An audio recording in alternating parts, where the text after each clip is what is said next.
법정에서 변호인단이 다 사퇴했잖아요. 그건 박근혜 지시로 보이고. 근데 이걸 누가 주도하고 있냐 궁금했던 분들 계실 거예요. 지금 사실은 그 증거가 나온 거죠. 박근혜가 변호인단을 사퇴를 했는데 사퇴한 이후에도 계속해서 유영하 변호사가 만나고 있다는 거 아니에요. 유영하 변호사는 사실상의 박근혜에게 있어서 그 뒤에 누가 있는지 모르지만 박근혜의 지금 이 모든 거를 기획하는 기획자 중 한 사람이거나 핵심으로 보입니다. 유영하 변호사가요? 네, 유영하 변호사. 유영하 변호사가 예전에 기억들 나실지 모르겠는데 상기시켜드리면은 유영하와 박근혜 변호인단이 또 왜 여러 명 있었는데 그 변호인단들 중에 여러 사람이 유영하 변호사에게 반기를 든 적이 있어요. 어떤 정보도 주지 않아서. 근데 유영하 변호사는 지금 박근혜 접견을 계속 하고 있다는 거 아니에요. 문제는 이게 사실상 불법이라는 거예요. 예. 수임된 변호인 같은 경우에 재판을 준비한다는 명목으로 날마다 접견할 수 있고요. 박근혜는 지금까지 수감된 이후에 하루에 한 명꼴로 변호사를 만났거든요. 예. 그것도 벽을 사이에 두고 하는 거 말고 접견실에서 정상적으로 만났다고요. 재판을 준비하기 위해서는 기결수가 아니기 때문에 그렇다고 그러더만요. 그 재판에서 나눈 대화를 녹음하거나 그럴 수 없대요. 근데 사임을 했어. 법에서는 유영하 같은 박근혜가 수임한 변호사라고 하면 면회할 수 있게 해주는데 일반 면회, 직업이 변호사이긴 하지만 이 사람 수임한 변호사가 아니고 일반인으로 만나는 거면 이렇게 만나게 해줄 수 없다는 거죠. 근데 네. 지금까지 관행대로 만나왔다는 거예요. 그러니까 또. 우리가 범죄인도 아닌데 왜 이렇게 이 형법 그 집행 과정에 대해서 이렇게 자세하게 알게 되는지 그러니까. 너무 신기해요. 사실 저는 변호인이 되려는 자라는 말 자체를 처음 봤거든요. 보통 우리는 영화에서 변호인이라는 영화에서도 제가 변호하겠습니다 이렇게 해가지고 그렇게 선언하면은 변호인이 되는 줄 알았는데 그게 아니더라고요. 뭐 선임계를 제출하고 선임계를 제출하기 전에도 변호할 당사자와 협의를 해서 승낙을 해야지 선임계를 제출하는 거잖아요. 그러니까 그 과정에서 변호인이 되려는 자와 변호인 자체가 동등한 대접을 받는다는 거죠. 그래서 지금 유영하 변호사가 그걸 악용하고 있는 건데 이렇게까지 자세하게 알아야 할 이유가 뭘까요? 도대체 우리한테 뭘 잘못했길래? 거의 6개월 동안 네. 매일매일 만난 유일한 남자예요, 유영하가. 그러네. 어쨌건 지금 법적인 요건이 있다면서요. 네. 일반 접견이 하루 한 번 30분으로 제한되는 것과는 달리 시간과 횟수에 제한이 없고요.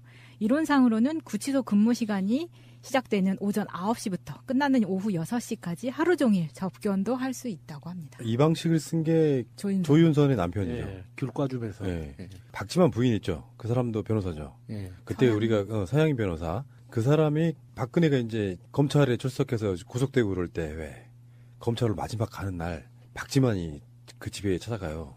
그래서 우리가 그런 얘기 한 적 있죠. 뭐 변호사로서 박근혜가 수임한 그 변호사 명단에 포함되면 박근혜 네. 뭐 하루 종일 감옥에 안 놔두고 접견실에다가 놀 수 있겠네 했는데 그렇게는 안 됐고요. 주진우 기자 이야기에 보면 박근혜 쪽에서는 박지만을 사람으로 취급 안 했다는 것 같은 뻥이 나고 있으니 뭐 박정희 가문의 리스크는 박지만 너야 뭐 이런 느낌이었던 것 같고 어쨌건 유영하 변호사는 지금 그 편법 써가면서 만나고 있다는 거 아닙니까? 이거는 근데 자기들이 그걸 몰랐던 거라고 봐요.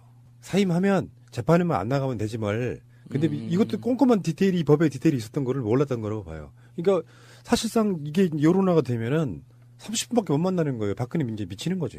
보고 싶은 사람을 못 보면은.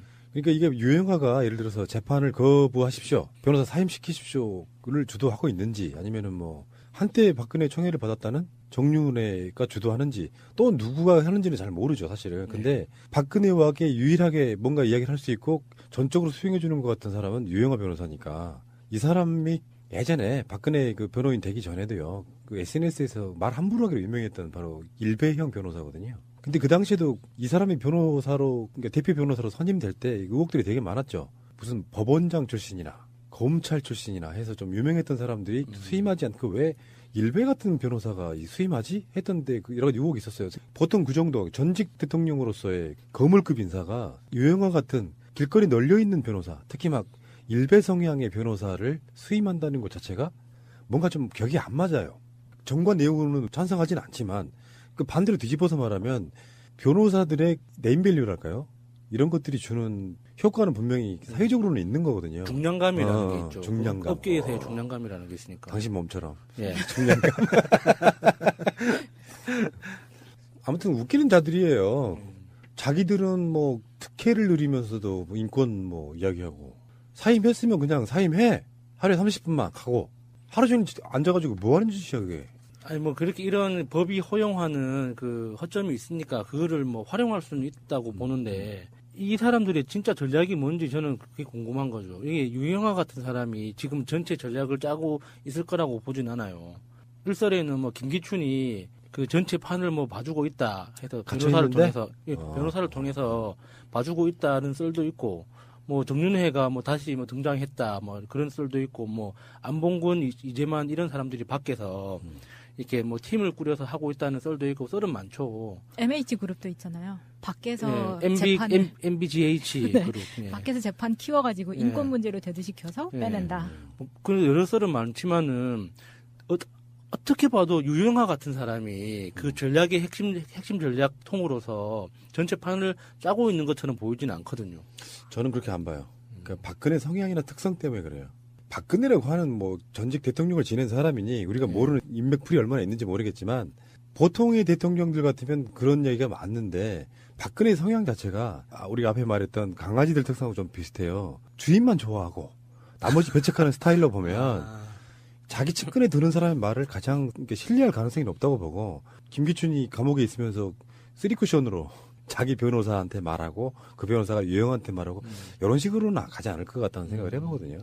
그리고 뭐 최순실이나 뭐 정윤회가 유영아 변호사를 통해 가지고 어떤 조언을 할 수 있을지 모르겠는데 실제로 유영아 같은 스타일을 보면 되게 권력 지향적인 사람으로 보이지 않아요? 예, 그건 확실하죠. 그러니까 권력의 틈새 시장에서 뭔가 먹고 살아남는 그런 스타일이에요. 그 사람 입장에서 타인의 존재를 받아들여 가지고 똑뚜가시처럼 역할을 하거나 그럴 것 같지는 않고 자기 목소리가 굉장히 많이 개입된 형태로 할 것 같다는 생각을 한번 해보거든요. 그러면 그네 누나랑 단둘이 아니 꼭 그렇지는 않고 그러니까 그걸 실제로 주도한 사람이 누구겠느냐인데 네. 저는 정윤회라고 좀 보기 어려운 게 저는 정윤회를 수사하지 않는 것도 좀 이상하긴 하지만 네.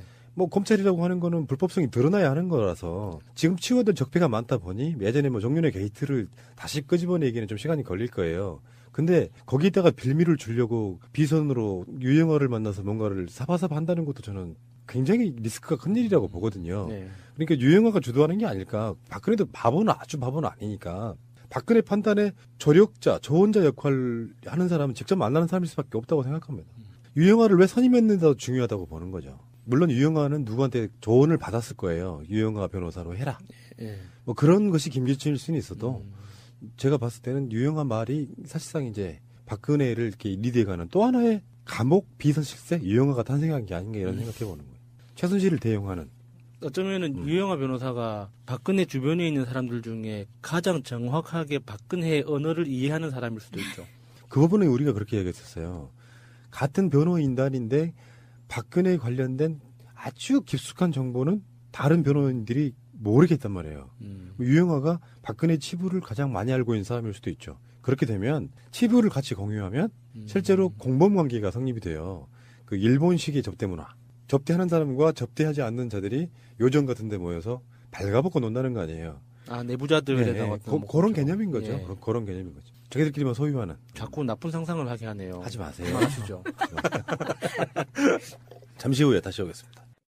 놀라운 것들을 발견했는데 그때 왜 댓글 부대 대선 개입 의혹해서 국민들과 야당에서 이제 요구를 하니까 그 당시에 그 팀장이 윤석열 수사팀장이었잖아요. 그리고 검찰총장은 최동욱 검찰총장이었고 그래서 국정원 조사를 해요. 최동욱 검찰총장이나 윤석열 팀장 눈치도 없이 박근혜 입장에서는 아니 그 임명시켜놨더니 너무 열심히 해요. 너무 열심히 해버려.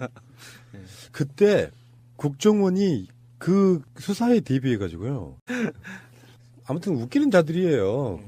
자기들은 뭐 특혜를 누리면서도 뭐 인권 뭐 이야기하고 사임했으면 그냥 사임해. 하루에 30분만 가고 하루 종일 앉아가지고 뭐 하는 짓이야 그게. 아니 뭐 그렇게 이런 법이 허용하는 그 허점이 있으니까 그거를 뭐 활용할 수는 있다고 보는데 이 사람들의 진짜 전략이 뭔지 저는 그게 궁금한 거죠. 이게 유영아 같은 사람이 지금 전체 전략을 짜고 있을 거라고 보진 않아요.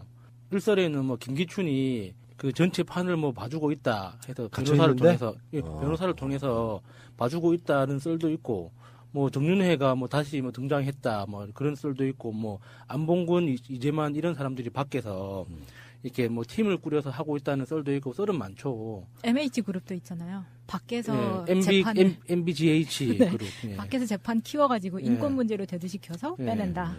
그 여러 썰은 많지만은 어떻게 봐도 유영하 같은 사람이 그 전략의 핵심 전략 통으로서 전체 판을 짜고 있는 것처럼 보이지는 않거든요. 저는 그렇게 안 봐요. 그러니까 박근혜 성향이나 특성 때문에 그래요.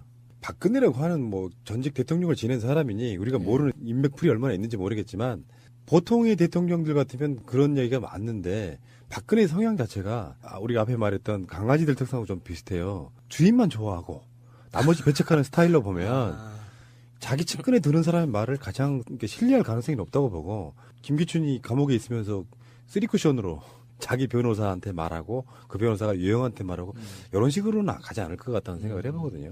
그리고 뭐 최순실이나 뭐 정윤회가 유영하 변호사를 통해 가지고 어떤 조언을 할 수 있을지 모르겠는데 실제로 유영하 같은 스타일들 보면 되게 권력 지향적인 사람으로 보이지 않아요? 예, 그건 확실하죠. 그러니까 권력의 틈새 시장에서 뭔가 먹고 살아남는 그런 스타일이에요.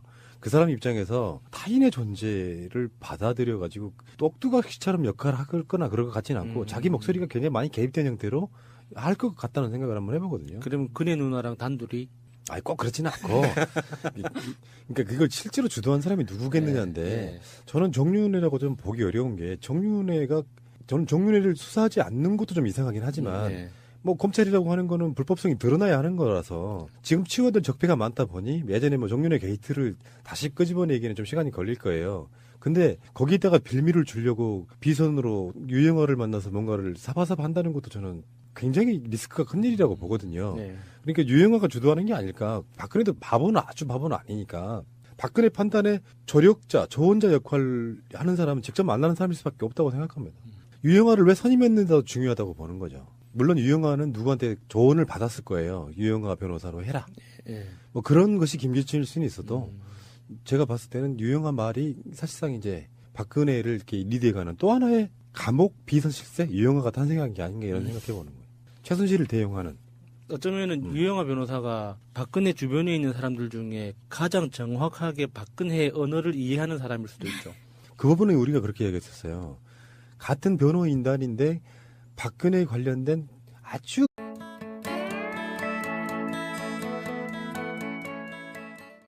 법정에서 변호인단이 다 사퇴했잖아요. 그건 박근혜 지시로 보이고. 근데 이걸 누가 주도하고 있냐 궁금했던 분들 계실 거예요. 지금 사실은 그 증거가 나온 거죠.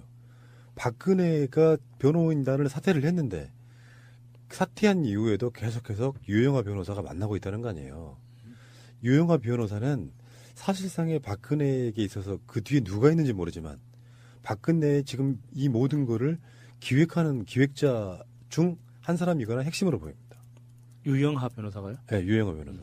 이 유영하 변호사가 예전에 기억들 나실지 모르겠는데 상기시켜드리면은 유영하와 박근혜 변호인단이 또 왜 여러 명 있었는데 그 변호인단들 중에 여러 사람이 유영하 변호사에게 반기를 든 적이 있어요. 어떤 정보도 주지 않아서. 근데 유영하 변호사는 지금 박근혜 접견을 계속 하고 있다는 거 아니에요. 문제는 이게 사실상 불법이라는 거예요.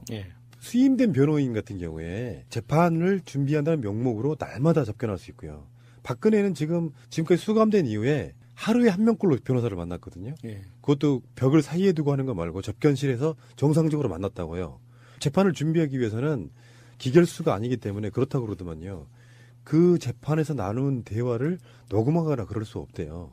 근데 사임을 했어. 법에서는 유영하 같은 박근혜가 수임한 변호사라고 하면 면회할 수 있게 해주는데 일반 면회, 직업이 변호사이긴 하지만 이 사람 수임한 변호사가 아니고 일반인으로 만나는 거면 이렇게 만나게 해줄 수 없다는 거죠. 근데 지금까지 관행대로 만나왔다는 거예요. 또 우리가 기자 이야기해 보면 박근혜 쪽에서는 박지만을 사람으로 취급 안 했다는 것 같은 뻥이 나고 있으니 뭐 박정희 가문의 리스크는 박지만 너야 뭐 이런 느낌이었던 것 같고 어쨌건 유영하 변호사는 지금 그 편법 써가면서 만나고 있다는 거 아닙니까? 이거는 근데 자기들이 그걸 몰랐던 거라고 봐요.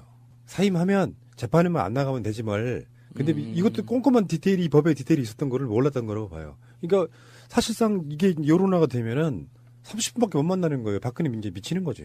보고 싶은 사람을 못 보면은. 그러니까 이게 유영하가 예를 들어서 재판을 거부하십시오. 변호사 사임시키십시오를 주도하고 있는지 아니면은 뭐 한때 박근혜 총애를 받았다는 정윤회가 주도하는지 또 누구가 하는지는 잘 모르죠, 사실은. 근데 박근혜와게 유일하게 뭔가 이야기를 할 수 있고 전적으로 수용해 주는 것 같은 사람은 유영하 변호사니까 이 사람이 예전에 박근혜 그 변호인 되기 전에도요, 그 SNS에서 말 함부로 하기로 유명했던 바로 일배형 변호사거든요. 근데 그 당시에도 이 사람이 변호사로, 그러니까 대표 변호사로 선임될 때 의혹들이 되게 많았죠. 무슨 법원장 출신이나 검찰 출신이나 해서 좀 유명했던 사람들이 수임하지 않고 왜 일배 같은 변호사가 수임하지? 했던데 그 여러 가지 의혹이 있었어요. 보통 그 정도 전직 대통령으로서의 거물급 인사가 유영하 같은 길거리 널려있는 변호사, 특히 막 일배 성향의 변호사를 수임한다는 것 자체가 뭔가 좀 격이 안 맞아요.